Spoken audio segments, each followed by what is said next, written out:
Bonjour, donc Dr Sébastien Abrec de la clinique Sport Santé. Donc la semaine dernière, on avait parlé un petit peu des vidéos sur les piliers de la santé. Donc aujourd'hui, on est au niveau de notre première vidéo. Puis on va parler du sommeil. Donc pour moi, le sommeil, c'est la chose la plus importante pour notre santé.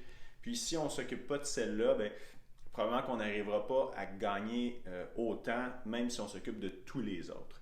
Donc, chose la plus importante au niveau du sommeil, ça va être vraiment de dormir 8 heures par nuit. Puis là, quand on parle de dormir 8 heures par nuit, ça veut dire qu'il faut être dans notre lit plus que 8 heures parce qu'il y a un moment entre le moment où on se couche et le moment où on dort véritablement. Donc, il y a plein de gens qui vont dire, moi, je suis capable de dormir 4 heures par nuit, 5 heures par nuit. C'est sûr que c'est possible, mais ça ne veut pas dire que c'est optimal pour notre santé. Fait que c'est ça qui est, si on veut être optimal pour la santé ou possible, il y a une grosse différence.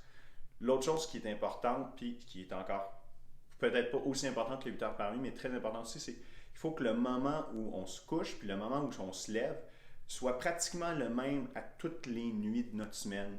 Puis ça inclut le week-end, parce que si on se couche une heure ou deux plus tard, ou on se lève une heure ou deux plus tard, bien, c'est l'équivalent d'avoir du jet lag. C'est l'équivalent d'avoir pris l'avion puis de s'être déplacé.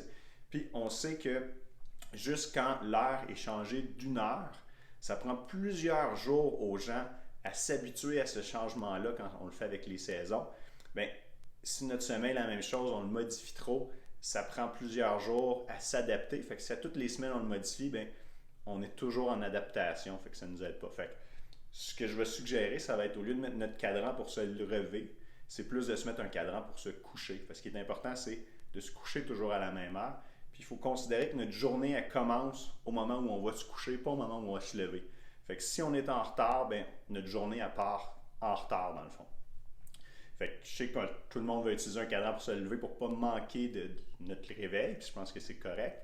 Mais en théorie, si on respecte nos heures de sommeil, on se couche toujours à les mêmes heures, mais on ne devrait pratiquement pas avoir besoin du cadran pour se lever, on devrait se lever naturellement. Donc, c'est ça pour le sommeil.